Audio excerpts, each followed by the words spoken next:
So hi guys, welcome back to my YouTube channel. So guys, ಎಲ್ಲ ಹೇಗಿದ್ದೀರಾ, ಏನು ಮಾಡ್ತಾ ಇದ್ದೀರಾ? ಸೊ ಎಲ್ಲ ಚೆನ್ನಾಗಿದ್ದೀರಾ ಅಂತ ಅನ್ಕೋತೀನಿ. ಸೊ ಇವತ್ತು ಡೇಟ್ ಬಂದು 9th ಏಪ್ರಿಲ್. ಸೊ ಇವತ್ತು ವೀಡಿಯೋ ಮಾಡ್ತಾ ಇರೋದು 9th ಏಪ್ರಿಲ್, ರಿಲೀಸ್ ಆಗ್ತಾ ಇರೋದು 9th ಏಪ್ರಿಲೇ. ಸೊ ಕನ್ಫ್ಯೂಸ್ ಆಗಬೇಡಿ.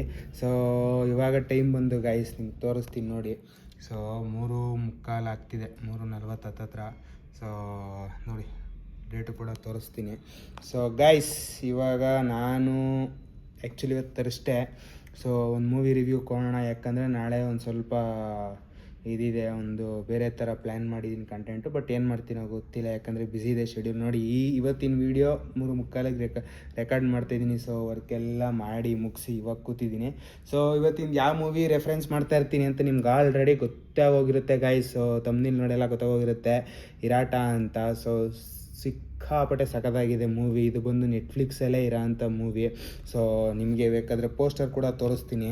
So Netflix page. ಸೊ ಈ ಮೂವಿ ಇದೆ ನೋಡಿ, ಇರಾಟ ಅಂತ. ಸೊ ಇದೇ ಮೂವಿ ನಾನು ರೆಫರ್ ಮಾಡ್ತಾ ಇರೋದು ಬಂದ್ಬಿಟ್ಟು.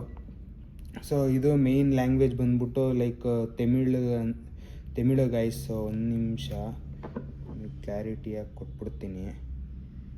Malayalam movie guys. ಸೊ ಇದು ಮೇಯ್ನು ಲ್ಯಾಂಗ್ವೇಜ್ ಬಂದ್ಬಿಟ್ಟು ಮಲಯಾಳಮ್ಮು. ಸೊ ಕನ್ನಡದಲ್ಲೂ ಅವೈಲಬಲ್ ಇದೆ, ನೆಟ್ಫ್ಲಿಕ್ಸಲ್ಲೇ ಕನ್ನಡದಲ್ಲಿ ಅವೈಲಬಲ್ ಇದೆ. ಸೊ ಇಫ್ ಇನ್ ಕೇಸ್ ಬೇರೆದ್ರಲ್ಲಿ ಯಾವ್ದಾರು ನೋಡ್ತೀರಾ ಅಂದರೆ ನಿಮ್ಗೆ ಎಲ್ಲರೂ ಸಿಕ್ತು ಅಂದರೆ ಅದು ನನಗೆ ಗೊತ್ತಿಲ್ಲ. ಬಟ್ ಕನ್ನಡ ಲ್ಯಾಂಗ್ವೇಜ್ ಇದೆ, ನೆಟ್ಫ್ಲಿಕ್ಸಲ್ಲಿ ಸಿಗುತ್ತೆ ಕನ್ನಡ ಲ್ಯಾಂಗ್ವೇಜ್. ಸೊ ನೆಟ್ಫ್ಲಿಕ್ಸಲ್ಲಿ ನೋಡ್ಬೋದು. ಮೂವಿ ಮಾತ್ರ ನೆಕ್ಸ್ಟ್ ಲೆವೆಲಲ್ಲಿದೆ. ಸೊ ಮೂವಿ ಬಗ್ಗೆ ಏನು ಮಾತೇ ಆಡೋಂಗಿಲ್ಲ. ಸೊ ಒಂದೇ ಒಂದು ನಿಮಿಷ ಗೈಸ್, ತೋರಿಸ್ತೀನಿ ಇನ್ನೂ ಒಂದು ಸ್ವಲ್ಪ ಇನ್ಫಾರ್ಮೇಷನು. ಸೊ ಇರಾಟ 2023 ಮೂವಿ ಇದು. ಸೊ 1 hour 50 minutes ಇದೆ, 2 hours ಹತ್ರ. ಸೊ 2 hours 15 minutes ಫ್ರೀ ಇದ್ದರೆ ಆರಾಮಾಗಿ ನೋಡ್ಬೋದು ಮೂವಿನ. ಸೊ ಡಿಸ್ಕ್ರಿಪ್ಷನ್ ಎಲ್ಲ ನೋಡ್ಕೊಳ್ಳಿ. ಸೊ ಗೈಸ್, ಇದು ಮೂವಿ ಆ್ಯಕ್ಚುಲಿ ಚೆನ್ನಾಗಿದೆ. ನಾನು ಟ್ರೈಲರ್ ತೋರಿಸ್ಬೋದು, but if in case copyrights claim ಆಗೋದ್ರೆ ನನಗೆ ಸಿಕ್ಕಾಪಟ್ಟೆ ಕಷ್ಟ ಆಗುತ್ತೆ. ಅದನ್ನು ಫುಲ್ ಬಿಟ್ನಾಗ ತೆಗೆದಾಕ್ಬೇಕಾಗುತ್ತೆ. ಸೊ ಅದಕ್ಕೋಸ್ಕರ ರಿಸ್ಕ್ ತಗೊಳಕ್ಕೆ ಹೋಗ್ತಾಯಿಲ್ಲ. ಮತ್ತು ಗೈಸ್, ಇವಾಗ ಈ ಮೂವಿ ಸ್ಟೋರಿ ವೈಸ್ ಬಂದರೆ ಲೈಕ್ ಇಬ್ಬರು ಅಣ್ಣ ತಮ್ಮಂದಿರು ಪೊಲೀಸ್ ಆಗಿರ್ತಾರೆ. ಸೊ ಪೊಲೀಸ್ ಆದಾಗ ಯಾವ ರೀತಿ ಇರುತ್ತೆ ಅಂತ ತೋರಿಸಿರ್ತಾರೆ.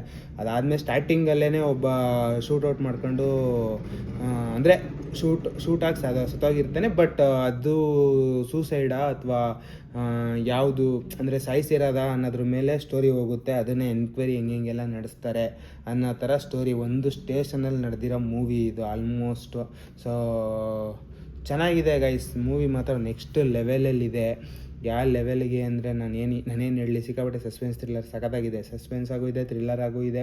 ಥ್ರಿಲ್ಲರ್ ಅಂದರೆ ಒಂದು ಸ್ವಲ್ಪ ಇಂಟ್ರೆಸ್ಟಿಂಗ್ ಅಂತ ಅನಿಸುತ್ತೆ ಮೂವಿ ನೋಡಬೇಕಾದ್ರೆ. ಲೈಕ್ ಎಲ್ಲೂ ಬೋರ್ ಆಗೋಲ್ಲ ನನಗನ್ಸೋ ಪ್ರಕಾರ. ಸೊ ತುಂಬ ಚೆನ್ನಾಗಿದೆ.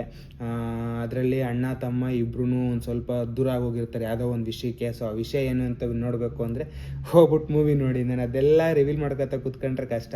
ಸೊ ದೂರ ಆದಾಗ ಲೈಕ್ ಇಬ್ಬರು ಪೊಲೀಸ್ ಆಯ್ತಾರೆ, ಇಬ್ಬರು ಪೊಲೀಸಾಗಿ ಒಂದೇ ಸ್ಟೇಷನಲ್ಲಿ ಕೆಲಸ ಮಾಡ್ತಾ ಇರ್ತಾರೆ. ಸೊ ಯಾವ ರೀತಿ ಎಲ್ಲ ಫೇಸ್ ಮಾಡ್ತಾರೆ ಅವರು, ಯಾವ ರೀತಿ ಎಲ್ಲ ಟ್ರಬಲ್ ಇರುತ್ತೆ ಅಂತ. ಆಮೇಲೆ ಅಣ್ಣ ತಮ್ಮಂದಿರು ಇಬ್ಬರು ಕಂಡ್ರೆ ಆಗ್ತಾರಲ್ಲ. ಸೊ ಇಬ್ಬರು ವಿರೋಧಿ ಆಗಿರ್ತಾರೆ. ಸೊ ಕೆಲಸ ಒಂದೇ ಕಡೆ ಆದ್ರೂ ಇಬ್ಬರು ವಿರೋಧಿಗಳಾಗಿರ್ತಾರೆ. ಸೊ ಈ ರೀತಿ ಹೋಗುತ್ತೆ. ಸೊ ಏನಕ್ಕೆ ವಿರೋಧಿ ಆಯ್ತಾರೆ, ಏನು ನಡೆದಿರುತ್ತೆ, ಇದೆಲ್ಲ ಬೇಕು ಅಂದರೆ ದಯವಿಟ್ಟು ಹೋಗಿ ಮೂವಿ ನೋಡಿ, ಕಂಪ್ಲೀಟಾಗಿ ನೋಡಿ. ಯಾಕಂದರೆ ನಾನು ರೆಫರ್ ಮಾಡೋ ಮೂವೀಸು ಯಾವುದೂ ಬೋರ್ ಆಗೋ ಥರ ರೆಫರ್ ಮಾಡಲ್ಲ ಗೈಸ್. ಐದರ ಕಾಮಿಡಿ ಇರುತ್ತೆ. ಸೊ ಕಾಮಿಡಿ ಇದ್ದರೆ ಕಾಮಿಡಿ ಅಂತ ಹೇಳ್ತೀನಿ, ಐದರ ಸಸ್ಪೆನ್ಸ್ ಥ್ರಿಲ್ಲರ್ ಜಾಸ್ತಿ ರೆಫರ್ ಮಾಡ್ತೀನಿ. ಯಾಕೆಂದರೆ ನನಗೆ ಸಿಕ್ಕಾಪಟ್ಟೆ ಇಷ್ಟ ಸಸ್ಪೆನ್ಸ್ ಥ್ರಿಲ್ಲರ್ ಮೂವೀಸು. ಸೊ ಹಂಗಾಗಿ ಸಸ್ಪೆನ್ಸ್ ಥ್ರಿಲ್ಲರ್ ಸಿಕ್ಕಾಪಟ್ಟೆ ರೆಫರ್ ಮಾಡ್ತೀನಿ. ಸೊ ಅದಾದಮೇಲೆ ಏನಕ್ಕೆ ಹೆಂಗೆ ಸಾಯ್ತಾನೋ ಅವನು, ಅಂದರೆ ಏನು ವಿಷಯಕ್ಕೆ ಸಾಯಿಸ್ತಾನೋ ಆ ಥರ ಎಕ್ಸೆಟ್ರಾ ಇದೆಲ್ಲ ಮೂವಿ ಹೋಗಿ ನೋಡಿದ್ರೆ ನಿಂಗೆ ಸಿಕ್ಕಾಪಟ್ಟೆ ಅರ್ಥ ಆಗುತ್ತೆ ಗೈಸ್. ಚೆನ್ನಾಗಿದೆ. ಲೈಕ್ ಸ್ಟಾರ್ಟಿಂಗಲ್ಲಿ ತೋರಿಸ್ತಾರೆ, ಅವನು ಸತ್ತೋಗಿರೋದು ತೋರಿಸ್ತಾರೆ. ಸೊ ಅದು ಹಿಂಗೆಲ್ಲ ಇನ್ವೆಸ್ಟಿಗೇಷನ್ ಆಗುತ್ತೆ. ಕೊನೆಗೆ ಇನ್ನೂ ಒಂದೇನು ನನಗೇನು ಇಷ್ಟ ಆಯಿತು ಅಂದರೆ ಗೈಸ್, ಅಂದರೆ ಯಾವ ಒಂದು ಲೈಕ್ ಇವಾಗ ಪೊಲೀಸ್ ಸ್ಟೇಷನಲ್ಲಿ ಎನ್ಕ್ವೈರಿ ಮಾಡಬೇಕಾದಾಗ ಒಂದೊಂದು ಸಣ್ಣ ಬಿಟ್ಟು ಎಷ್ಟು ಇಂಪಾರ್ಟೆಂಟ್ ಅನ್ನೋದು ಈ ಮೂವಿಲೂ ತೋರಿಸಿದ್ದಾರೆ ಗೈಸ್. ಅಂದರೆ ಇದೇ ಮೂವಿಲಿ ತೋರಿಸಿದ್ದಾರೆ ಅಂತಲ್ಲ, ಈ ಮೂವಿಲೂ ತೋರಿಸಿದ್ದಾರೆ. ಅಂದರೆ ಒಂದೇ ಒಂದು ಸಣ್ಣದು ಅದು ಒಂದು ಸ್ವಲ್ಪ ಸ್ಕಿಪ್ ಆಗೋಕ್ಕೆ ತುಂಬ ಚಾನ್ಸಸ್ಗಳಿತ್ತು. ಸೊ ಅದು ಸಿಗದೇನೂ ಹೋಗ್ಬೋದಿತ್ತು. ಸೊ ಸಿಕ್ಕಿದ್ದಕ್ಕೆ ಅದು ಸಾಲ್ವ್ ಆಗುತ್ತೆ ಕೇಸು. ಸೊ ಈ ರೀತಿ ಎಲ್ಲ ಆಗುತ್ತೆ.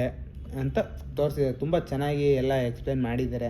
ಸೊ ಎಲ್ಲೂ ಬೋರ್ ಆಗಲ್ಲ ಮೂವಿ. ಆಮೇಲೆ ಎಲ್ಲೂ ಇನ್ಕಂಪ್ಲೀಟ್ ಅಂತ ಅನಿಸಲ್ಲ ಮೂವಿ.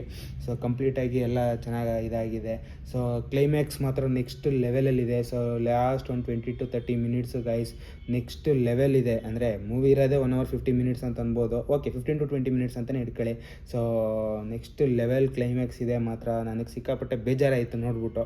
ಲೈಕ್ ಈ ಥರನೂ ಒಂದು ಇನ್ಸಿಡೆಂಟ್ ನಡೆಯುತ್ತಾ, ಲೈಕ್ ಈ ಥರ ಆದರೆ ಹೆಂಗೆ ಪಾಪ ಅಂದ್ಬಿಟ್ಟು ಒಂದು ಬೇಜಾರಾಯಿತು. ಸೊ ನೋಡಿ, ನಾನು ತುಂಬ ಜಾಸ್ತಿ ಹೇಳೋಕ್ಕೆ ಹೋಗಲ್ಲ ಗೈಸ್. ಸೊ ಯಾಕೆ ಅಂದರೆ ಇವಾಗ ನಾನು ಎಷ್ಟು ಕಂಟ್ರೋಲ್ ಮಾಡಿ ಹೇಳ್ತಾ ಇದ್ದೀನಿ ಅಂತ ನೀವೇ ನೋಡ್ಬೋದು. ಲೈಕ್ ನಾನು ಬಂದು ಕಟ್ ಮಾಡಿ ಏನೂ ಮಾಡಲ್ಲ, ಲೈಕ್ ಎಡಿಟಿಂಗಲ್ಲಿ ಕಟ್ ಜಾಸ್ತಿ ಮಾಡಲ್ಲ. ಸೊ ಈ ಥರ ವೀಡಿಯೋಸ್ ಮಾಡಬೇಕಾದಾಗ ನಾನು ಒನ್ ಟೇಕ್ ಲೈಕ್ ಸ್ಟಾರ್ಟ್ ಮಾಡ್ತೀನಿ, ಎಂಡ್ ಮಾಡ್ತೀನಿ, ಮುಗಿಸ್ತೀನಿ. ಲೈಕ್ 8 minutes ಆಗಲಿ, 20 minutes ಆಗಲಿ, 30 minutes ಆಗಲಿ, ಸೊ ಕಂಪ್ಲೀಟ್ ಒಂದೇ ಸ್ಟೆಚ್ಚಲ್ಲಿ ಮುಗಿಸೋದು. ಸೊ ನೀವು ಯಾವುದೇ ವೀಡಿಯೋಸ್, ಈ ಥರ ವೀಡಿಯೋಸ್ ನೀವು ಯಾವುದೇ ಬೇಕಾದ್ರೆ ತೆಗೆದು ನೋಡ್ಬೋದು. ಸೊ ಎಲ್ಲೂ ಕೂಡ ನಾನು ಕಟ್ ಮಾಡಿ ಪೇಸ್ಟ್ ಮಾಡಿ ಇದು ಮಾಡಲ್ಲ. ಸೊ ಅದಕ್ಕಂತಲೇ ನಾನು ಎಡಿಟಿಂಗಲ್ಲಿ ಲೈಕ್ ಗಿನಿಮೇಷನು ಮಧ್ಯದೆಲ್ಲ ಅದು ಬರೋದು ಇದು ಬರೋದು ಏನೂ ತೋರಿಸಲ್ಲ. ಸೊ ಕೆಲವೊಬ್ಬರು ತೋರಿಸ್ತಾರೆ, ಒಂದೊಂದು ಬಿಟ್ಟು ಒಂದೊಂದು ಫೋಟೋಸ್ ಹಾಕ್ಬಿಟ್ಟು ಈ ರೀತಿಯೆಲ್ಲ ಎಕ್ಸ್ಪ್ಲೇನ್ ಮಾಡ್ತಾರೆ. ಸೊ ನನಗೆ ಅದು ಇಷ್ಟ ಆಗಲ್ಲ. ಸೊ ಯಾವತ್ತೇ ಇದ್ರೂ ಮೂವಿ ರೀತಿಯಲ್ಲೇ ಎಕ್ಸ್ಪೀರಿಯೆನ್ಸ್ ಮಾಡಬೇಕು. ಸೊ ದಯವಿಟ್ಟು ಸ್ಟಾಪ್ ಪೈರಸಿ ಅಂತ ಹೇಳೋಕ್ಕೆ ಇಷ್ಟಪಡ್ತೀನಿ ಗೈಸ್. ಸೊ ಎಲ್ಲೇ ಸಿಗಲಿ ಮೂವಿ, ಸೊ ದಯವಿಟ್ಟು ಎನ್ಕರೇಜ್ ಮಾಡಬೇಡಿ. ಸೊ ಆದಷ್ಟು ನೀವು ನೆಟ್ಫ್ಲಿಕ್ಸು ಅಥವಾ ಎಲ್ಲಿ ಸಿಗುತ್ತೋ ನಿಮ್ಗೆ OTT ಪ್ಲ್ಯಾಟ್ಫಾರ್ಮಲ್ಲಿ ಎಲ್ಲಿ ಸಿಗುತ್ತೋ ಎಲ್ಲಿರುತ್ತೋ ಅಲ್ಲೋಗಿ ನೋಡಿ. ಯಾಕಂದರೆ ಲೀಗಲ್ ಆಗಿರುತ್ತೆ. ಆಮೇಲೆ ಇನ್ನೂ ಒಂದೇನಂದ್ರೆ ಗೈಸ್, ನಿಮ್ಮ ಸೆಕ್ಯೂರಿಟಿ ಫಸ್ಟು ನಾನು ನೋಡೋ ಅಂಥದ್ದು. ಸೊ ಇವಾಗ ನಾನು ಹೇಳ್ಬೋದು, ಸೊ ಟೆಲಿಗ್ರಾಮಿಗೆ ಜಾಯ್ನ್ ಆಗಿ ಈ ಟೆಲಿಗ್ರಾಮಲ್ಲಿ ಸಿಗುತ್ತೆ ಅಥವಾ xn.xxxx ಈ ಥರ ವೆಬ್ಸೈಟ್ಗಳಲ್ಲಿ ಸಿಗುತ್ತೆ. ಸೊ ಈ ವೆಬ್ಸೈಟಿಗೆ ವಿಸಿಟ್ ಮಾಡಿ, ಲಿಂಕ್ ಹಾಕಿರ್ತೀನಿ, ಇಲ್ಲೋಗಿ ಡೌನ್ಲೋಡ್ ಮಾಡಿ. ಸೊ ಗೈಸ್ ಇದೆಲ್ಲ ಏನು ಗೊತ್ತಾ, ನನಗೆ ಗೊತ್ತಿರೋನು ನನ್ನ ನಾಲೆಡ್ಜ್ ಪರ್ಸನ್ ಆಗಿ ನಾನೇ ನನ್ನ ಫಾಲೋವರ್ಸ್ನ, ನನ್ನ ಸಬ್ಸ್ಕ್ರೈಬರ್ಸ್ನ ಕರ್ಕೊಂಡೋಗಿ ಯಾವುದೋ ಪಾಳ್ಬಾವಿ ಅಂದರೆ ಯಾರಿಗಾರ ಗೊತ್ತಿಲ್ಲ ಅಂದರೆ ಹೇಳ್ತೀನಿ, ನೀರು ಇಲ್ದಿರೋ ಬಾವಿಗೆ ತೆಳ್ಳೋ ಥರ ಆಗೋಗುತ್ತೆ. ಪಾಳ್ಬಾವಿಗೆ ಯಾಕೆಂದರೆ ನೀರು ಇಲ್ದಿರೋ ಬಾವಿಗೆ ತೆಳ್ಳಿದ್ರೆ ಅವನು 2 ನಿಮಿಷಕ್ಕೆ ಸತ್ತೋಯ್ತಾನೆ. ಸೊ ನೀರಿದ್ರೆ ಅಟ್ಲೀಸ್ಟ್ ಬದುಕೋ ಚಾನ್ಸಸ್ ಇರುತ್ತೆ ಅಂತ ಇದನ್ನು ಹೇಳ್ತಾರೆ, ಪಾಳ್ಬಾವಿಗೆ ತೆಳ್ಳೋ ಥರ. ಸೊ ಆ ರೀತಿ ಆಗೋಗುತ್ತೆ. ಸೊ ನನಗೆ ಅದು ಮಾಡೋಕ್ಕೆ ನಿಜವಾಗ್ಲೂ ಇಷ್ಟ ಇಲ್ಲ. ಆಮೇಲೆ ನಿಮ್ಗೊಂದೇನು ಹೇಳ್ತೀನಿ ಅಂದರೆ, ಹೋಗಿ ಕ್ರೋಮಲ್ಲಿ ಹುಡುಕಿದ್ರೆ ಸಿಗುತ್ತೆ. ಎಷ್ಟೊಂದು ಒಂದು 10-20 ಲಿಂಕ್ ಸಿಗ್ಬೋದು. ಮೇ ಬಿ ನಾನು ರಿಸರ್ಚ್ ಮಾಡಿಲ್ಲ. ಸೊ 10-20 ಲಿಂಕ್ ಸಿಗುತ್ತೆ. ಸೊ ಡೌನ್ಲೋಡ್ ಮಾಡ್ಕೋಬೋದು, ಫ್ರೀಯಾಗಿ ನೋಡ್ಬೋದು, ಫ್ರೀಯಾಗಿ ಅವೈಲಬಲ್ ಇದೆ. ಸೊ ಈ ಲಿಂಕ್ ಹೋಗಿ ಇದನ್ನು ಫಾಲೋ ಮಾಡಿ, ಇದನ್ನು ಫಿಲ್ ಮಾಡಿ ಅಂತೆಲ್ಲ ತೋರಿಸ್ತಾರೆ. ಸೊ ಅದರಲ್ಲಿ ಕೆಲವೊಂದು ಲಿಂಕ್ಸ್ ಹೆವಿ ಡೇಂಜರ್ ಆಗಿರುತ್ತೆ. ಸೊ ಡೇಂಜರ್ ಅಂದರೆ ಯಾವ ರೀತಿ ಅಂದರೆ, ನೀವು ಒಂದು ಕ್ಲಿಕ್ ಮಾಡಿದ ತಕ್ಷಣ ನಿಮ್ಮ ಇಡೀ ಡೇಟಾ, ನೀವು ಏನೇನು ಟ್ರಾನ್ಸಾಕ್ಷನ್ಸ್ ಮಾಡಿದ್ದೀರಿ, ಏನೇನಿದೆ ನಿಮ್ಮ ಫೋಟೋಸು. ಸೊ ಟ್ರಾನ್ಸಾಕ್ಷನ್ಸ್ ಜಾಸ್ತಿ ಇದು ಮಾಡಲ್ಲ, ಹ್ಯಾಕ್ ಮಾಡಲ್ಲ, ಅಂದರೆ ಇದು ಮಾಡ್ಕೊಳ್ಳಲ್ಲ. ಬಟ್ ನಿಮ್ಮ ಪರ್ಸ್ನಲ್ ಡೇಟಾ ಅಂದರೆ ಫಸ್ಟು ಅವ್ರಿಗೆ ಮೇನ್ ಟಾರ್ಗೆಟೇ ನಿಮ್ಮ ಫೋಟೋಸು ವೀಡಿಯೋಸು ಆ್ಯಕ್ಸಿಸ್ ತಗೋತಾರೆ. ಸೊ ರಿಸರ್ಚ್ ಮಾಡ್ತಾರೆ. ಇಫ್ ಇನ್ ಕೇಸು ಯಾವುದಾದ್ರೂ ಇದು ಸಿಕ್ಕಿದ್ರೆ ಅದನ್ನು ನೆಗೆಟಿವಾಗಿ ಯೂಸ್ ಮಾಡ್ಕೊಳ್ಳೋ ಚಾನ್ಸಸ್ ಇರುತ್ತೆ. ಆಮೇಲೆ ಈಗೆಲ್ಲ AI ತುಂಬ ನೆಕ್ಸ್ಟ್ ಲೆವೆಲಾಗಿ ಬಿಲ್ಟ್ ಆಗಿದೆ.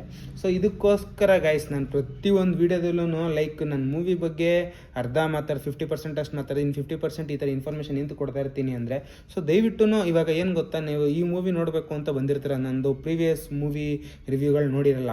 ಸೊ ರಿವ್ಯೂಗಳು ನೋಡಿದ್ರೆ ಇಲ್ಲಿಗೆ ಬಂದಾಗ ನಾನು ಸುಮ್ಮನೆ ಈ ಮೂವಿ ಬಗ್ಗೆ ಹೇಳ್ಬಿಟ್ಟು ನಿಲ್ಲಿಸ್ಬಿಟ್ಟಾಗ ಏನಾಗುತ್ತೆ, ಸೊ ನೀವು ಆಬ್ವಿಯಸ್ಲಿ ಗೂಗಲ್ ಹೋಗಿ ರಿಸರ್ಚ್ ಮಾಡ್ತೀರಾ. ಸೊ ಇವಾಗ ನೆಟ್ಫ್ಲಿಕ್ಸ್ ಇರಲ್ಲ, ನೆಟ್ಫ್ಲಿಕ್ಸ್ ತಗೊಳ್ಳೋಕ್ಕೆ ಅಮೌಂಟ್ ಇರಲ್ಲ. ಸೊ ಇವಾಗ ಏನೋ ನೋಡಬೇಕು ಚೆನ್ನಾಗೈತೆ ಅಂತ ಹೇಳೋನೆ. ಸೊ ಹೋಗಿ ಕ್ರೋಮಲ್ಲಿ ನೋಡೋಣ, ಗೂಗಲಲ್ಲಿ ನೋಡೋಣ ಅಂತ ಮೂವಿ ಹೆಸರು ಹಾಕ್ತೀರಾ. ಸೊ ಬರುತ್ತೆ ಲಿಂಕು. ಸೊ ಲಿಂಕ್ ಬಂದಿದ ತಕ್ಷಣ ನೀವು ಓಪನ್ ಮಾಡ್ತೀರಾ. ಅದು ಓಪನ್ ಆದಾಗ ಏನೋ ಒಂದು ಹಲೋ ಆಲ್ ಕುಕ್ಕೀಸ್ ಏನೋ ಒಂದು ಕೇಳುತ್ತೆ guys. So if you want to watch this movie click this button ಅಂತ ಬರುತ್ತೆ. ಸೊ ಆ ಬಟನ್ ಏನು ನೀವು ಒರಿಜಿನಲಾಗಿ ಏನು ನೋಡ್ತಾ ಇರ್ತೀರಾ, ಸೊ ಅದ್ರ ಹಿಂದೆ ಲೈಕ್ ಆ್ಯಕ್ಟ್ ಮಾಡೋಕ್ಕೆ ಅಂತಲೇ ಒಂದು ಕೋಡಿಂಗ್ ಮಾಡಿರ್ತಾರೆ. ಸೊ ಆ್ಯಕ್ಟ್ ಮಾಡೋಕ್ಕೆ ಅಂತ ಒಂದು ಕೋಡಿಂಗ್ ಹೆಂಗಿರುತ್ತೆ ಅಂದರೆ, ನೀವು ಕ್ಲಿಕ್ ಮಾಡಿದಾಗ ಮೂವಿ 100% ಪ್ಲೇ ಆಗುತ್ತೆ ಕೆಲವೊಂದು ವೆಬ್ಸೈಟ್ಸಲ್ಲಿ. ಸೊ ಕೆಲವೊಂದು ವೆಬ್ಸೈಟಲ್ಲಿ ಮೂವಿ ಇಲ್ಲ ಅಂದರೆ ಪ್ಲೇ ಆಗಲ್ಲ. So if in case play ಆದಾಗ ನೀವೇನು ಅನ್ಕೋತೀರಾ, ಓಕೆ ಇದು ಟ್ರಸ್ಟಬಲ್ಲು, ನಾನು ಕ್ಲಿಕ್ ಮಾಡಿದ ತಕ್ಷಣ ಪ್ಲೇ ಆಯಿತು ಅಂತ. ಬಟ್ ಅಲ್ಲಿ ಇನ್ನೂ ಬ್ಯಾಕ್ಗ್ರೌಂಡಲ್ಲಿ ಲೈಕ್ ಆ ಬಟನಿಂದ ತುಂಬ ಕೋಡಿಂಗ್ಗಳು ಹಾಕಿ ಲೈಕ್ ಓಕೆ ಪ್ಲೇ ಆಗಬೇಕು, ಜೊತೆಗೆ ಅವ್ರ ಫೋಟೋ ಆ್ಯಕ್ಸಿಸು ಮತ್ತು ಅವ್ರ ವೀಡಿಯೋಸ್ ಆ್ಯಕ್ಸಿಸು, ಅವ್ರ ಪರ್ಸ್ನಲ್ ಡೇಟಾ ಆ್ಯಕ್ಸಿಸ್ ಎಲ್ಲ ಇಂತಿಂಥ ಆ್ಯಕ್ಸಿಸ್ ಎಲ್ಲ ನನಗೆ ಅಲೋ ಮಾಡಬೇಕು ಅವರು ಅನ್ನೋ ರೀತಿ ಒಂದು ಕೋಡಿಂಗ್ ಇರುತ್ತೆ. ಸೊ ಆ ಕೋಡಿಂಗ್ ಟೈಪ್ ಆಗಿತ್ತು, ಆ ಕೋಡಿಂಗ್ಗೆ ಆ ಕೋಡ್ ಮೇಲೆ ಕ್ಲಿಕ್ ಆಗಿದ ತಕ್ಷಣ ನಿಮ್ಮ ಆಬ್ವಿಯಸ್ಲಿ ನಿಮ್ಮ ಫೋನಲ್ಲಿ ಹ್ಯಾಕ್ ಆಗೋ ಚಾನ್ಸಸ್ಗಳು ಹೆವಿ ಇರುತ್ತೆ. ಆಮೇಲೆ ಇನ್ನೂ ಒಂದೇನು ಅಂದರೆ, ಮೇಜರಾಗಿ ಫೋಟೋ ಆ್ಯಕ್ಸಿಸ್ ಮಾಡ್ತಾರೆ ಮತ್ತು ವೀಡಿಯೋಸ್ ಆ್ಯಕ್ಸಿಸ್ ಮಾಡ್ತಾರೆ. ಇದಕ್ಕಿಂತ ಹೆವಿ ಡೇಂಜರಸ್ ಅಂದರೆ ಕ್ಯಾಮ್ರಾ ಕೂಡ ಆ್ಯಕ್ಸಿಸ್ ಮಾಡಿಬಿಡ್ತಾರೆ. ಸೊ ಕ್ಯಾಮ್ರಾ ಕೂಡ ಆ್ಯಕ್ಸಿಸ್ ಮಾಡಿದಾಗ ಏನಾಗುತ್ತೆ, ನೀವು ಮೊಬೈಲ್ ಆಫ್ ಮಾಡಿರ್ರಿ, ಏನಾದರೂ ಆಗಿರಲಿ, ಸ್ವಿಚ್ ಆಫ್ ಆದಾಗ ಮೇ ಬಿ ಕೆಲವೊಬ್ಬರು ಅದನ್ನು ಕೂಡ ಹ್ಯಾಕ್ ಮಾಡಿ ಸ್ವಿಚ್ ಆಫ್ ಆದಾಗ್ಲೂ ಕೂಡ ಇದಾಗೋ ಥರ ಮಾಡ್ತಾರೆ. ಬಟ್ ಅದು ಹೆವಿ ಇದು ರಿಸ್ಕ್ ಇದೆ. ಬಟ್ ಮೊಬೈಲ್ ಆನಲ್ಲಿರುತ್ತೆ, ಬಟ್ ಆಫ್ ಆಗಿರುತ್ತೆ ಮೊಬೈಲು. ಸೊ ಸ್ಕ್ರೀನ್ ಆಫ್ ಆಗಿರುತ್ತೆ ಅಷ್ಟೇ. ಸೊ ಆನಲ್ಲಿ ಇದ್ದಾಗಲೂ ಕೂಡ ನಿಮ್ಮ ಕ್ಯಾಮ್ರಾ ಆ್ಯಕ್ಟಿವ್ ಆಗಿರುತ್ತೆ. ಸೊ ಇದು ಹೆವಿ ಡೇಂಜರಸ್. ಯಾಕೆ ಅಂದರೆ ಮೊಬೈಲ್ನ ಇವಾಗ ನಿಮ್ಮ ಲೈಫ್ ಸ್ಟೈಲಲ್ಲಿ 24 ಅವರ್ಸಲ್ಲಿ 22 ಇಂದ 23 ಅವರ್ಸ್ ನಿಮ್ಮ ಜೊತೆನೇ ಇಟ್ಕೊಂಡಿರ್ತೀರಿ. ಯಾವಾಗಾರ ಚಾರ್ಜ್ಗೆ ಹಾಕ್ದಾಗಷ್ಟೇ ದೂರ ಇಟ್ಟಿರ್ತೀರ. ಅದು ಬಿಟ್ಟರೆ ನಿಮ್ಮ ಜೊತೆಲೇ ಇರುತ್ತೆ, ನಿಮ್ಮ ಜೊತೆಲೇ ಕ್ಯಾರಿ ಫಾರ್ವರ್ಡ್ ಆಗ್ತಿರುತ್ತೆ, ನಿಮ್ಮ ಜೊತೆಲೇ ಅದು ಓಡಾಡ್ತಿರುತ್ತೆ, ಲೈಕ್ ಆ ಥರ. ಸೊ ಆ ಥರ ಕ್ಯಾಮ್ರಾ ಆ್ಯಕ್ಸಿಸ್ ಮಾಡ್ಕೊಂಡಾಗ ಅದು ಹೆವಿ ಡೇಂಜರಸ್ಸು. ಸೊ ಏನಂತ ಕೇಳ್ತಾ ಇದ್ದೀನಿ ಅಂದರೆ, ಇದನ್ನು ಆದಷ್ಟು ಲೇಡೀಸು, ಗರ್ಲ್ಸ್ ಯಾರ್ಯಾರೆಲ್ಲ ನೋಡ್ತಾ ಇರ್ತೀರೋ ನನ್ನ ವೀಡಿಯೋಸ್ನ, ಆದಷ್ಟು ಅದನ್ನು ಅವಾಯ್ಡ್ ಮಾಡಿ ಗೈಸ್. ಸೊ ಹೆವಿ ಡೇಂಜರಸ್ ಅಂದರೆ ಡೇಂಜರಸ್ಸು. ಸೊ ಹುಡುಗರಿಗೆ ಏನಾಗಲ್ವಾ, 100% ಹುಡುಗರಿಗೂ ಕೂಡ ಆಗುತ್ತೆ, ಹುಡುಗರಿಗೆ ಆಗೋದೇ ಇಲ್ಲ ಅಂತ ನಾನು ಹೇಳಲ್ಲ. ಬಟ್ ಏನು ಅಂದರೆ, ಹುಡುಗರನ್ನ ಇಟ್ಕೊಂಡು ಅವರು ಜಾಸ್ತಿ ಡಿಮ್ಯಾಂಡ್ ಮಾಡೋಕ್ಕಾಗಲ್ಲ, ಜಾಸ್ತಿ ಇದು ಮಾಡೋಕ್ಕಾಗಲ್ಲ. ಸೊ ಅದು ಅವ್ರಿಗೆ ಲೈಕ್ ಓಕೆ, ಒಂದು 20-30% ವರ್ಕ್ ಇದ್ದಂಗೆ. ಇನ್ನು ಮೆಜಾರಿಟಿ ಅವ್ರ ಟಾರ್ಗೆಟ್ ಬಂದು ಗರ್ಲ್ಸು, ಲೇಡೀಸು, ಈ ಥರ ಟಾರ್ಗೆಟ್ನೇ ಅವ್ರು ಜಾಸ್ತಿ ಮಾಡೋದು. ಸೊ ಅದಕ್ಕೋಸ್ಕರ ಸೊ ಆದಷ್ಟು ನಿಮ್ಮ ಸೇಫ್ಟಿ ನೀವಿರ್ರಿ. ಯಾಕೆಂದರೆ ಆಲ್ಮೋಸ್ಟ್ ನಿಮ್ಮ ಫೋಟೋಸ್ನೆಲ್ಲ ಗೂಗಲ್ ಡ್ರೈವು ಕೊಟ್ಟಿರ್ತೀರ, ಅದು ಕೊಟ್ಟಿರ್ತೀವಿ, ಇದು ಕೊಟ್ಟಿರ್ತೀರ, ಎಲ್ಲ ಆಲ್ಮೋಸ್ಟ್ ಸೋಷಿಯಲ್ ಆಗೋಗಿರುತ್ತೆ ನಿಮ್ಮದು. ಸೊ ಎಷ್ಟು ಸೆಕ್ಯೂರ್ ಆಗಬೇಕೋ ಅಷ್ಟು ಸೆಕ್ಯೂರ್ ಆಗೋಣ ಅಂತ ನಾನು ಉದ್ದೇಶ. ಸೊ ಇವಾಗ ಹೇಳ್ಬೋದು ಅಥವಾ ಕಮೆಂಟ್ ಕೂಡ ಹಾಕ್ಬೋದು, ನಾನು ಆಲ್ಮೋಸ್ಟು ಎಲ್ಲ ಕೊಟ್ಬಿಟ್ಟಿದ್ದೀನಿ. ನನ್ನ ಇಡೀ ಲೈಫ್ ಸ್ಟೈಲು ಸ್ನ್ಯಾಪ್ಚಾಟಲ್ಲಿರುತ್ತೆ, ಇಡೀ ಇದು ನಾನು ಸ್ಟೋರಿಗೆ ಹಾಕ್ತಾ ಇರ್ತೀನಿ, ಮತ್ತು ಫೋಟೋಸ್ ಎಲ್ಲ ಗೂಗಲ್ ಡ್ರೈವಲ್ಲಿ ಹಾಕಿದ್ದೀನಿ, ಅಂದರೆ ಗೂಗಲ್ ಫೋಟೋಸಲ್ಲಿ ಹಾಕಿದ್ದೀನಿ, ಮತ್ತು ನನ್ನದು ಫೈಲ್ಸ್ನೆಲ್ಲ ಗೂಗಲ್ ಡ್ರೈವಲ್ಲಿ ಹಾಕಿದ್ದೀನಿ, ಈ ಥರ ಎಲ್ಲ ಹೇಳ್ಬೋದು. ಬಟ್ ಏನು ಅಂದರೆ, ಕೊಟ್ಟಿದ್ದೀರಾ ಗೈಸ್, ನಿಮಗೆ ಗೊತ್ತಿದ್ದು ಕೊಡೋದಕ್ಕೂ ಗೊತ್ತಿಲ್ಲದೆ ಕೊಡೋದಕ್ಕೂ ತುಂಬ ಡಿಫ್ರೆನ್ಸ್ ಇರುತ್ತೆ, ಆರ್ಟ್ಸ್ ಆಫ್ ಡಿಫ್ರೆನ್ಸ್ ಇರುತ್ತೆ. ಸೊ ಅದಕ್ಕೋಸ್ಕರ ಹುಷಾರಾಗಿರಿ. ಆಮೇಲೆ back to movie. So movie ಮಾತ್ರ ನೆಕ್ಸ್ಟ್ ಲೆವೆಲಲ್ಲಿದೆ. ಸೊ ದಯವಿಟ್ಟು ಆದಷ್ಟು OTT ಪ್ಲ್ಯಾಟ್ಫಾರ್ಮ್, ನಾನು ಯಾವುದು ಇವಾಗ ನೆಟ್ಫ್ಲಿಕ್ಸ್ ಅಂತ ತೋರಿಸ್ತೆ, ನೆಟ್ಫ್ಲಿಕ್ಸಲ್ಲಿ ನೋಡಿ. ಇನ್ ಕೇಸ್ ಯಾವ್ದಾರ ಬೇರೆ OTT ಪ್ಲ್ಯಾಟ್ಫಾರ್ಮ್ಸಲ್ಲಿ ಇದ್ರೂ ಕೂಡ ಸೊ ರಿಸರ್ಚ್ ಮಾಡಿ, ಆ OTT ಪ್ಲ್ಯಾಟ್ಫಾರ್ಮು ಟ್ರಸ್ಟಬಲ್ಲ. ಆಮೇಲೆ ಗೂಗಲ್ ಪ್ಲೇಸ್ಟೋರಲ್ಲಿ ಸಿಕ್ಕಿದ್ರೆ ಆಲ್ಮೋಸ್ಟು 70-80% ರಿಸ್ಕ್ ಕಡಿಮೆ. ಸೊ ಓಕೆ, ಯೂಸ್ ಮಾಡ್ಬೋದು 70-80% ಅಷ್ಟು. ಬಟ್ ವಿಚಾರಿಸ್ಬೇಕು, ನೀವು ಎನ್ಕ್ವೈರಿ ಮಾಡಬೇಕು. ಅದು ಆ್ಯಪ್ ಲಾಂಚ್ ಆಗಿ ಎಷ್ಟು ದಿನ ಆಗಿದೆ, ಯಾವ ರೀತಿ ಯೂಸ್ ಆಗ್ತಿದೆ, ಆಮೇಲೆ ರಿವ್ಯೂಸ್ಗಳು ನೋಡಿ. ಸೊ ಇದೆಲ್ಲ ನೋಡಿ ನೀವು ಫಾಲೋ ಬ್ಯಾಕ್ ಮಾಡಿ. ಆಮೇಲೆ Netflix, Amazon Prime, Jio Hotstar, ಇದನ್ನೆಲ್ಲ ನೀವು ದಯವಿಟ್ಟು ರಿಸರ್ಚ್ ಮಾಡಿಬಿಡಿ. ಕಣ್ಣು ಮುಚ್ಕೊಂಡು ನೀವು ಆಪ್ರೇಟ್ ಮಾಡ್ಬೋದು. ಯಾಕೆಂದರೆ ಇದೆಲ್ಲ ಲೈಕ್ ಹೈ ಲೆವೆಲಲ್ಲಿ ಇದೆ ಗೈಸ್. ಇವರೆಲ್ಲ ಅಷ್ಟು ಈಸಿಯಾಗಿ ನಿಮ್ಮನ್ನ ಹ್ಯಾಕ್ ಮಾಡೋಕ್ಕಾಗಲಿ, ನಿಮ್ಮನ್ನ ಫ್ರಾಡ್ ಮಾಡೋಕ್ಕಾಗಲಿ ಮಾಡಲ್ಲ. ಯಾಕೆಂದರೆ ನೀವು ದುಡ್ಡು ಕೊಡ್ತಾ ಇರ್ತೀರ, ಆಮೇಲೆ ಅವ್ರದ್ದು ನೆಟ್ವರ್ಕೇ ಬೇರೆ ಲೆವೆಲಲ್ಲಿ ಇರುತ್ತೆ. ಆ ಥರ ಆ್ಯಕ್ಸಿಸ್ ತಗೊಂಡು ಏನೂ ಅವ್ರಿಗೇನು ಪ್ರಯೋಜನ ಇರೋಲ್ಲ. ಸೊ ಅದಕ್ಕೋಸ್ಕರ ಅವರೆಲ್ಲ ಕಡಿಮೆ ಇರುತ್ತೆ ಆ್ಯಕ್ಚುಲಿ. ಸೊ ಹಿಂಗಂತ ಹೇಳ್ತಾ ಗೈಸ್, ಈ ಮೂವಿ ಬಗ್ಗೆ ಹೇಳ್ಬಿಡ್ತೀನಿ ಲಾಸ್ಟಲ್ಲಿ ಒಂದು ಲೈನ್ ಏನಂದರೆ, ಸಿಕ್ಕಾಪಟ್ಟೆ ಚೆನ್ನಾಗಿದೆ. ಸೊ ಇಬ್ಬರು ಅಣ್ಣ ತಮ್ಮಂದಿರೋ ಲೈಕ್ ಯಾವ ರೀತಿ ಇರ್ತಾರೆ, ಒಂದೇ ಕೆಲಸ ಸಿಕ್ಕಿರುತ್ತೆ, ಅದರ ಪೊಲೀಸ್ ಕೆಲಸನೇ ಒಂದೇ ಸ್ಟೇಷನಲ್ಲಿ ಸಿಕ್ಕಿರುತ್ತೆ. ಅದರಲ್ಲೊಬ್ಬ ಲೈಕ್ ಗನ್ ಶೂಟ್ ಆಗಿ ಸಾಯ್ತಾನೆ. ಸೊ ಲೈಕ್ ಗನ್ ಶೂಟ್ ಆಗಿ ಅದು ಹೆಂಗೆ ಸತ್ತ ಅನ್ನೋದೇ ಮೂವಿ ಸಸ್ಪೆನ್ಸು. ಹೆಂಗೆ ಹೋಗುತ್ತೆ ಟ್ರಾವೆಲು, ಅವ್ನು ಯಾರ್ಯಾರ ಜೊತೆ ಕಿರಿಕ್ ಮಾಡ್ಕೊಂಡಿರ್ತಾನೆ, ಅವ್ನು ಏನು ಎತ್ತ, ಆಮೇಲೆ ಸ್ಟೇಷನಲ್ಲಿರೋರ ಜೊತೆ ಹೆಂಗೆ ಕಿರಿಕ್ ಆಗಿರ್ತಾರೆ. ಆಮೇಲೆ ಇನ್ನೂ ಒಂದೇನು ಅಂದರೆ ಗೈಸ್, ಈ ಮೂವಿಲಿ ಆ ಶೂಟೌಟ್ ಆದಾಗ 3 ಜನ ಪೊಲೀಸವರು ಆ ಸ್ಪಾಟಲ್ಲಿ ಇರ್ತಾರೆ. ಅಂದರೆ ಅದೊಂದು ರೂಮ್ ಇರುತ್ತೆ, ಆ ರೂಮಲ್ಲಿ ಇರ್ತಾರೆ. ಸೊ ಅವ್ರು 3 ಜನದ ಮೇಲೆ ಹೆಂಗೆ ಡೌಟ್ ಪಡ್ತಾರೆ, ಯಾವ ರೀತಿ ಎಲ್ಲ ಹೋಗುತ್ತೆ, ಸೊ ಡೌಟ್ ಮಾಡಿ ಏನು ಮಾಡ್ತಾರೆ, ಹೆಂಗೆ ಅವ್ರನ್ನೂ ಕೂಡ ಎನ್ಕ್ವೈರಿಲಿ ಇನ್ವಾಲ್ವ್ ಮಾಡ್ಕೊತಾರೆ ಅನ್ನೋದೆಲ್ಲ ಕ್ಲೀನಾಗಿ ಇನ್ಡೆಪ್ತಾಗಿ ತೋರಿಸಿದ್ದಾರೆ. ಸೊ ಪೊಲೀಸವ್ರು ಸತ್ತಾಗ ಬೇರೆ ರೀತಿ ಡೀಲ್ ಮಾಡ್ತಾರೆ, ಜನಸಾಮಾನ್ಯರು ಸತ್ತಾಗ ಬೇರೆ ರೀತಿ ಡೀಲ್ ಮಾಡ್ತಾರೆ. ಇದೆಲ್ಲ ಅಲ್ಲ, ಆ್ಯಕ್ಚುಲಿ ಹೆಂಗೆ ಪ್ರೊಸೀಜರ್ ನಡೆಯುತ್ತೋ ಹಂಗೆ ಪ್ರೊಸೀಜರ್ ನಡೆಯುತ್ತೆ. ಬಟ್ ಏನು ಅಂದರೆ, ಅವ್ರು ಪೊಲೀಸರಾಗಿರೋದ್ರಿಂದ ಒಂದು ಸ್ವಲ್ಪ ಫಾಸ್ಟ್ ಫಾರ್ವರ್ಡ್ ಆಗಿರುತ್ತೆ. ಯಾಕಂದರೆ ಗೈಸ್, ಇವಾಗ ಏನು ಅಂದರೆ, ಒಂದೇ ಕಡೆ ಕೆಲಸ ಮಾಡ್ತಾ ಇರ್ತಾರೆ. ಸೊ ಎಲ್ಲರೂ ಬಾಂಡಿಂಗ್ ಇರುತ್ತೆ. ಸೊ ಅದರಲ್ಲೊಬ್ಬ ಹಂಗಾಯಿತು ಅಂದಾಗ, ಸತ್ತೋದ ಅಂದಾಗ, ಅಥವಾ ಸಾಯಿಸಿದ್ರು ಅಂತಂದಾಗ, ಯಾರೇ ಆಗಲಿ ಎನ್ಕ್ವೈರಿ ಒಂದು ಸ್ವಲ್ಪ ಫಾಸ್ಟ್ ಫಾರ್ವರ್ಡಾಗಿ ಫುಲ್ಲು ಪರ್ಸ್ನಲಾಗಿ ತಗೊಂಡು ಮಾಡೋ ಚಾನ್ಸಸ್ ಇರುತ್ತೆ. ಸೊ ಅದನ್ನೇ ಇನ್ಡೆಪ್ತಾಗಿ ತೋರಿಸಿದ್ದಾರೆ. ಸೊ ನೋಡಿ ಗೈಸ್, ಲಾಸ್ಟ್ ಕ್ಲೈಮ್ಯಾಕ್ಸ್ ಮಾತ್ರ ದಯವಿಟ್ಟು ಮಿಸ್ ಮಾಡ್ಕೊಬೇಡಿ.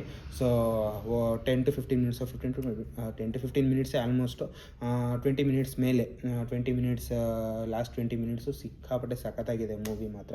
ಸೊ ನೋಡಿ, ಯಾರಿಗೆಲ್ಲ ಈ ಮೂವಿ ನೋಡಿರ್ತೀರೋ ದಯವಿಟ್ಟು ಕಮೆಂಟ್ ಮಾಡಿ, ಹೆಂಗಿತ್ತು ಮೂವಿ, ನಿಮ್ಮ ಎಕ್ಸ್ಪೀರಿಯೆನ್ಸ್ ಹೆಂಗಿತ್ತು, ಸೊ ಏನು ಫೀಲ್ ಆಯಿತು ಅಂತ ಕಮೆಂಟ್ ಮಾಡಿ. ಇಫ್ ಇನ್ ಕೇಸ್ ನೋಡಿಲ್ಲ ಅಂದರೆ ದಯವಿಟ್ಟು ನೋಡಿಬಿಟ್ಟು ಬಂದು ಕಮೆಂಟ್ ಮಾಡಿ. ಸೊ ನೀವು ಕಮೆಂಟ್ ಮಾಡೋದ್ರಿಂದ ಬೇರೆಯೊಬ್ರಿಗೂ ಯೂಸ್ ಆಗುತ್ತೆ. ಸೊ ನಿಮ್ಮ ಎಕ್ಸ್ಪೀರಿಯೆನ್ಸ್ ಹೇಗಿರುತ್ತೆ ಅನ್ನೋದನ್ನ ಕಮೆಂಟಲ್ಲಿ ಅವರು ಓದಿ, ಓಕೆ ಇದು ಚೆನ್ನಾಗಿದೆ ರೀ, ಕಮೆಂಟ್ಸ್ ಎಲ್ಲ ಚೆನ್ನಾಗಿ ಬಂದಿದೆ ಈ ವಿಡಿಯೋಗೆ, ನೋಡೋಣ ಅಂದ್ಬಿಟ್ಟು ಬೇರೆಯವ್ರಿಗೂ ರೆಫರ್ ಆಗುತ್ತೆ. ಆಮೇಲೆ ನನಗೂ ಬೆನಿಫಿಟ್ಸ್ ಇದೆ, ಬೆನಿಫಿಟ್ಸ್ ಇಲ್ಲ ಅಂತಲ್ಲ. ಸೊ ನೋಡೋರ್ಗು ಕೂಡ ಈ ಮೂವಿ ನನ್ನ ರಿವ್ಯೂ ನೋಡ್ತಿರ್ಬೇಕಾದ್ರೆ ಕಮೆಂಟ್ಸ್ ಹೋದಾಗ ಅವ್ರಿಗೂ ಸ್ವಲ್ಪ ಖುಷಿ ಆಗುತ್ತೆ. ಸೊ ಓಕೆ ನೋಡ್ಬೋದು, ಇಷ್ಟೊಂದು ಜನ ಈ ಥರ ಕಮೆಂಟ್ಸ್ ಮಾಡಿದ್ದಾರೆ, ಇದೆಲ್ಲ ಓಕೆ ಚೆನ್ನಾಗಿರುತ್ತೆ ಅಂತ ಅವ್ರಿಗೂ ಅನಿಸುತ್ತೆ. ಸೊ ಈ ರೀತಿ ಎಲ್ಲ ಹೇಳೋಕ್ಕೆ ಇಷ್ಟಪಡ್ತೀನಿ ಗೈಸ್. ಸೊ ದಯವಿಟ್ಟು ಹೋಗಿ ನೋಡಿ ಅಂತ ಹೇಳ್ತಾ ನೋಡಾದ್ಮೇಲೆ ದಯವಿಟ್ಟು ಬಂದು ಕಮೆಂಟ್ ಮಾಡಿ. ಇನ್ ಕೇಸ್ ಮೊದಲೇ ನೋಡಿದರೆ ಕಮೆಂಟ್ ಮಾಡಿ. ಸೊ ನಿಮ್ಗೆ ಯಾವ ರೀತಿ ಎಕ್ಸ್ಪೀರಿಯನ್ಸ್ ಆಗಿತ್ತು, ಹೆಂಗಿತ್ತು, ಯಾವ ರೀತಿ ಅಂತ. ಆಮೇಲೆ ಕ್ಲೈಮ್ಯಾಕ್ಸ್ ನೋಡಿದಾಗ ನಿಮ್ಗೇನು ಅನ್ನಿಸ್ತು ಮೇಯ್ನ್ ಇದು ಕಮೆಂಟ್ ಮಾಡಿ. ಸೊ ಅದಕ್ಕೆ ನಾನು ಆಬ್ವಿಯಸ್ಲಿ ರಿಪ್ಲೈ ಕೊಡ್ತೀನಿ. ನನ್ನ ಕೈಲಿ ಆದರೆ ರಿಪ್ಲೈ ಕೊಡೋ ಥರ ಇದ್ರೆ ಕೊಡ್ತೀನಿ, ಅಥವಾ 100% ಎಲ್ಲದಕ್ಕೂ ರಿಪ್ಲೈ ಮಾಡಬೇಕು ಅಂತ ಫಿಕ್ಸ್ ಆಗಿದ್ದೀನಿ ಈಗ ಅಂತ ಹೇಳ್ತಾ ಗೈಸ್. ಈ ವಿಡಿಯೋಲಿ ನಿಲ್ಲಿಸ್ತಾ ಇದ್ದೀನಿ. Love you, lots of love, take care, bye, signing of.